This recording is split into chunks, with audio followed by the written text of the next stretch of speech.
The concept of four-dimensional beings, often referred to as 4D beings, explores the idea of entities that exist in a higher dimensional space beyond our familiar three-dimensional world.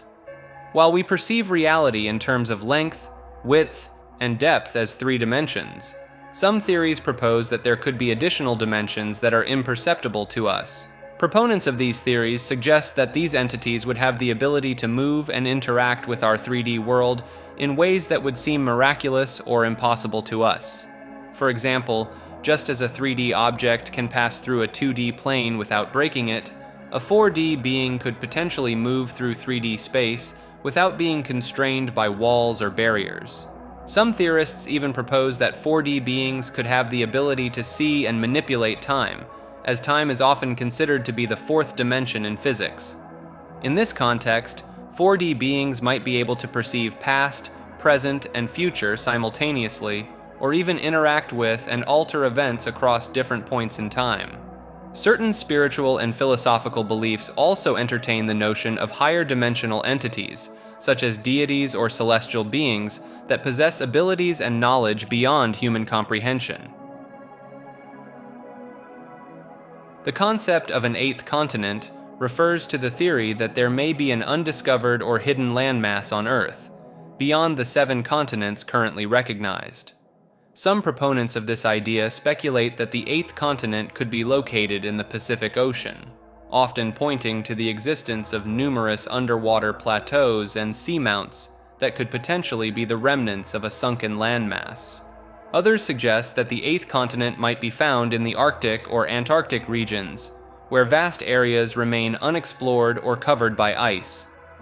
Advocates of the eighth continent theory often cite ancient maps, such as the Piri Reis map, which allegedly depict landmasses that do not correspond to the known continents, as potential evidence for the existence of an additional continent. Some fringe theories even propose that the eighth continent could be the legendary lost continent of Atlantis or Lemuria, which are said to have disappeared beneath the ocean in ancient times. Zealandia, a vast underwater landmass to the southeast of Australia, is believed by many geologists to be Earth's eighth continent. Although 95% of Zealandia is submerged beneath 1 to 2 kilometers of water, recent research has revealed compelling evidence supporting its continental status. The idea of Zealandia as a continent gained traction in 2017 when scientists put together several lines of evidence, including the types of rocks it contains and its relative thickness, which is more consistent with continental plates than oceanic ones.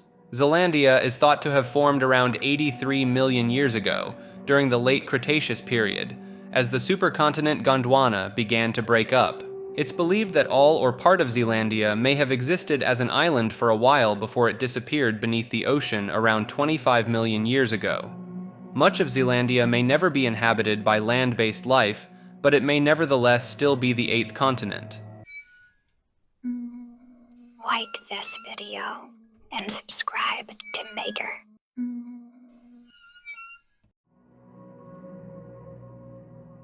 The concept of the 40th tithe refers to a belief held by some religious groups, particularly within Christianity, that an additional tithe or offering should be given beyond the traditional 10% tithe.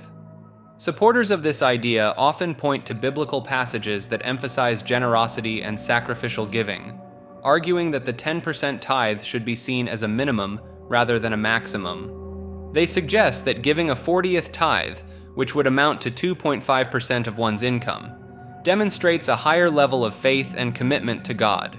Some proponents believe that the 40th tithe has special significance, as the number 40 appears frequently in the Bible, often associated with periods of trial, testing, or purification. They may draw parallels between the 40th tithe and other biblical events, such as Jesus' 40 days in the wilderness or the Israelites' 40 years of wandering in the desert. Advocates of the 40th tithe argue that this additional offering can bring about greater blessings and spiritual growth for the giver, as well as provide more resources for the church to carry out its mission. While the concept of the 40th tithe is not universally accepted or practiced within Christianity, its supporters believe that it reflects a deeper level of trust in God's provision and a willingness to prioritize one's faith over material possessions. 90% of books are written by one author, is a theory that suggests a significant majority of published books are actually written by a single, anonymous individual or group. Proponents of this theory argue that the sheer volume and diversity of books published each year make it implausible for them to be the work of numerous independent authors. They claim that the consistency in writing style, themes, and narrative structures across various genres and time periods could be evidence of a singular authorial voice behind most published works. Some believers in this theory speculate that the alleged single author could be an advanced artificial intelligence or a team of ghostwriters working under a centralized authority. They point to the increasing use of algorithmic writing tools and the prevalence of ghostwriting in the publishing industry as potential indicators of this phenomenon. Additionally, some advocates of this theory suggest that the supposed single author may have an agenda or ulterior motive, using literature as a means to influence public opinion, promote certain ideologies, or even embed hidden messages. While this theory may seem far-fetched, its supporters argue that the consolidation of media ownership and the increasing centralization of the publishing industry lend credence to the idea of a single controlling entity behind the majority of published works. However, skeptics of this theory argue that the diversity of writing styles, themes, and perspectives found in literature is clear evidence of multiple authors, and that the publishing industry is far too decentralized for a single entity to control such a vast output. They also point out that there are numerous well-known and publicly recognized authors whose identities and writing processes have been extensively documented, contradicting the idea of a singular anonymous author behind most books. The Abaka alignment, a term used to describe the arrangement of Egyptian pyramids, has long been a subject of fascination for those interested in sacred geometry and the belief that certain shapes hold particular meaning. While there is no specific mention of this alignment within the Egyptian religion that we can find, many people believe that the pyramids were arranged in such a way as a tribute to some sort of god or higher power. Interestingly, during the initial overlooks of the moon, Russian spaceship Luna 9 and American spaceship Orbiter 2 captured intriguing images of something on the dark side of the moon. Upon analyzing these images, it appears that there are shadow structures present, similar to those spoken about in various theories. These supposed artificial bodies on the moon were arranged in a perfect shape, mimicking the pyramids in Egypt and following the Abaka alignment. This raises the question: did something from the moon come to Egypt and instruct the ancient Egyptians to build the pyramids in a similar fashion to the structures on the moon?